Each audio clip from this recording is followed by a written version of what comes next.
Hola, mi nombre es Eibar Rojas, soy estudiante de licenciatura en Educación Básica Primaria y hoy vengo a hablarles sobre la reproducción de los seres vivos. La reproducción es un proceso mediante el cual los seres vivos producen descendencia para aumentar el número de individuos de su especie y garantizar su continuidad. La reproducción puede ser sexual, cuando participan dos progenitores, macho y hembra, y cada uno aporta sus gametos formando un cigoto. También puede ser asexual, y es cuando un solo individuo origina uno o varios individuos, idénticos a este. Los organismos unicelulares presentan distintos tipos de reproducción asexual, que son: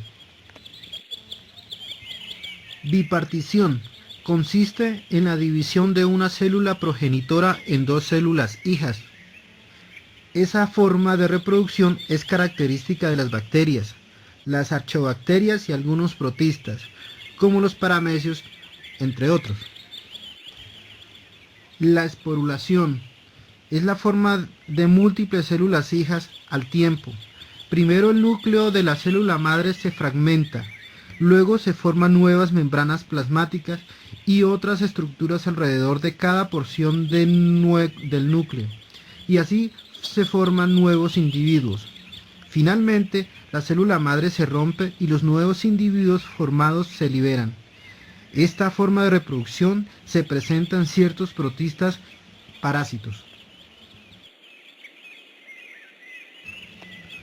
La gemación consiste en la duplicación del núcleo y la formación de un nuevo pequeño abultamiento o yema en la superficie de la célula madre. Luego la yema crece y se separa de la madre. Esta forma de reproducción es frecuente en las levaduras que pertenecen al reino fungi. Los hongos multicelulares se reproducen por medio de esporas, en estructuras especializadas llamadas esporangios. Las esporas son resistentes y transportadas por el viento y producen micelios. Cuando los hongos encuentran un sustrato húmedo, como una fruta madura, pues ahí se reproducen. Aquí miramos el ejemplo de una naranja. Aquí encontramos otro tipo de hongo. Ha encontrado un lugar húmedo para vivir y su estructura, digamos que es demasiado grande.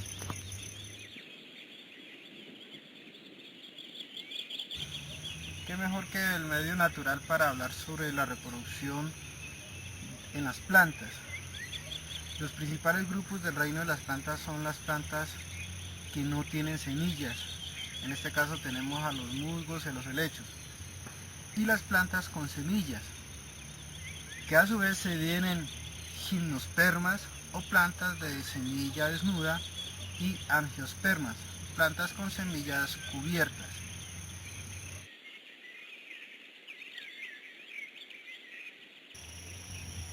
Las plantas sin semilla, como los helechos, se reproducen por medio de esporas. Estas germinan y se convierten en pequeñas plantas que luego producen gametos que se fusionan y originan un cigoto, que luego se transformará en una planta adulta. La estructura reproductiva de muchas gimnospermas se llama cono. Cada planta tiene conos femeninos que producen óvulos y conos masculinos que producen polen. En este caso podemos ver a la derecha un cono femenino y a la izquierda un cono masculino. En el caso de los pinos, el viento transporta el polen de una planta hasta otra, donde ocurre la fecundación, y las semillas se forman en las escamas de los conos, teniendo una cubierta dura para protegerse mientras ocurre la germinación.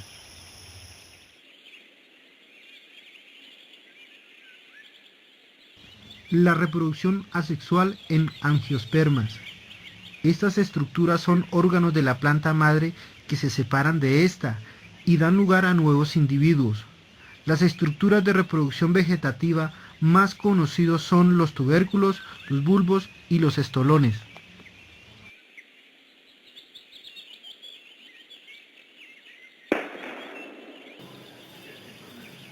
Los tubérculos son tallos subterráneos, engrosados, que acumulan sustancias de reserva y contienen yemas, que originan nuevas plantas. La papa es uno de ellos.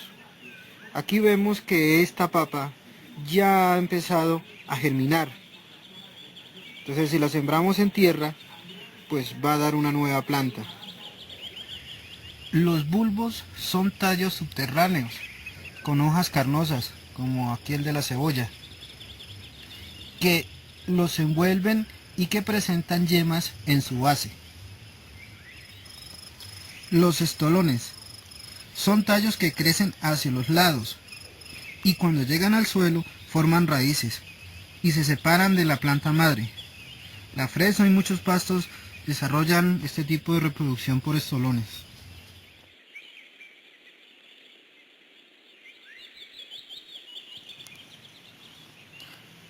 La característica principal de las angiospermas es la presencia de flores, como podemos ver acá. En las flores ocurre la unión del gameto femenino, llamado óvulo, con el gameto masculino contenido en los granos de polen. De esta unión surge la semilla, que permanece en la flor hasta completar su formación. Mientras la semilla se desarrolla, la flor se transforma en un fruto.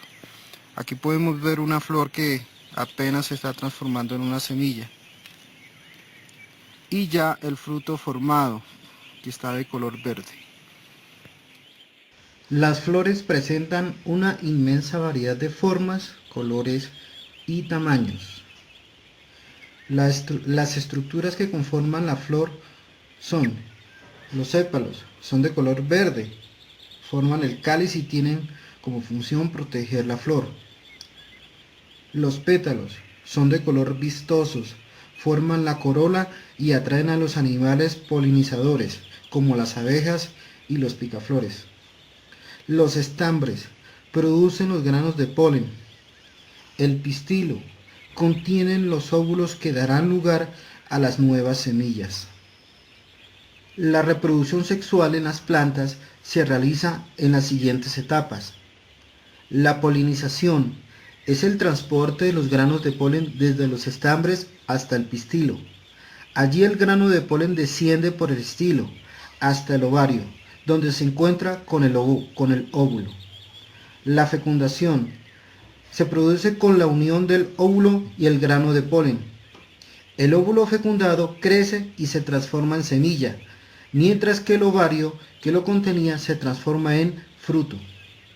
La dispersión. Los frutos con la semilla en su interior son diseminados a cierta distancia de la planta madre con ayuda de agentes dispersores, que pueden ser animales o el viento. La germinación ocurre cuando la semilla cae al suelo y se transforma en una nueva planta.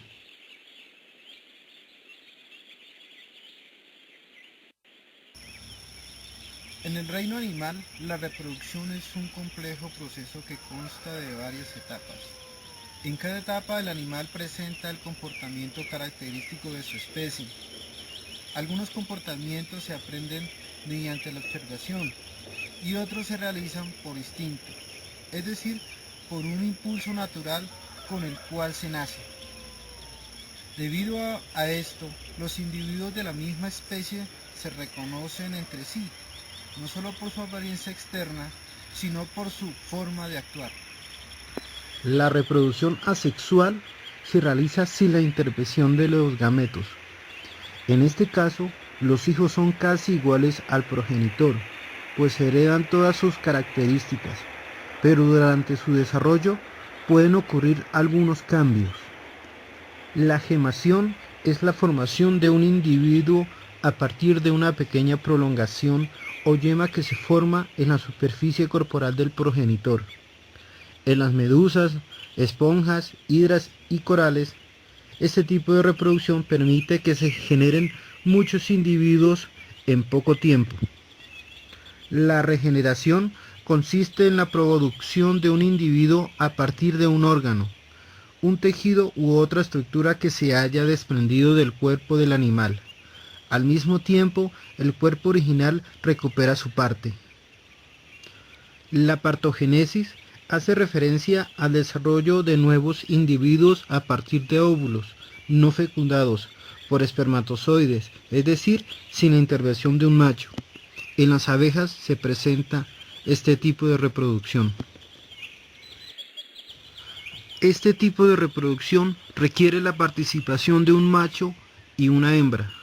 Los hijos heredarán características del padre y la madre, y nunca son idénticos a alguno de ellos, sino parecidos a ambos. Las hembras producen óvulos, células generalmente grandes y esféricas, y los machos producen los espermatozoides, que son pequeños y tienen un flagelo que los impulsa. La fecundación produce una célula llamada cigoto. Este se duplica y cada una de sus células hijas se duplican una y otra vez, y así forman un embrión.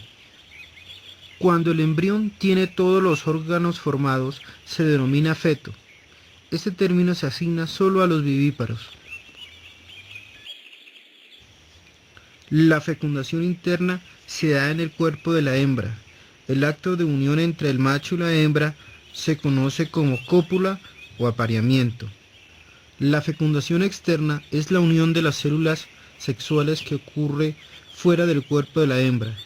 Para esto, ella y el macho se reúnen en un medio acuático y liberan sus gametos.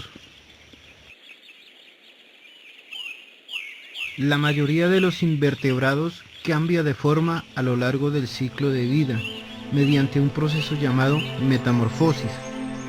Algunos cambian tanto que tienen un aspecto totalmente diferente en cada etapa.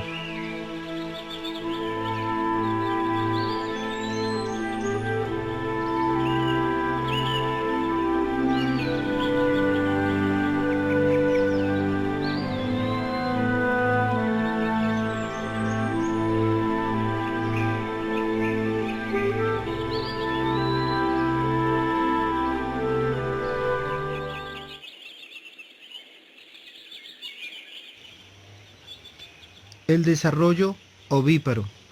El embrión se desarrolla en un huevo que la madre pone fuera poco tiempo después de la fecundación, si es interna, o que ha puesto antes si la fecundación es externa. En su interior hay una sustancia gelatinosa llamada vitelo, que proporciona alimento al embrión.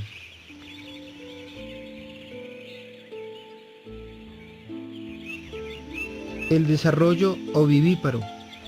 El embrión se desarrolla en un huevo que la madre retiene en su interior durante la mayor parte del tiempo. Este depende del vitelo, no de la madre directamente. El organismo rompe la cáscara poco antes o poco después de la puesta del huevo.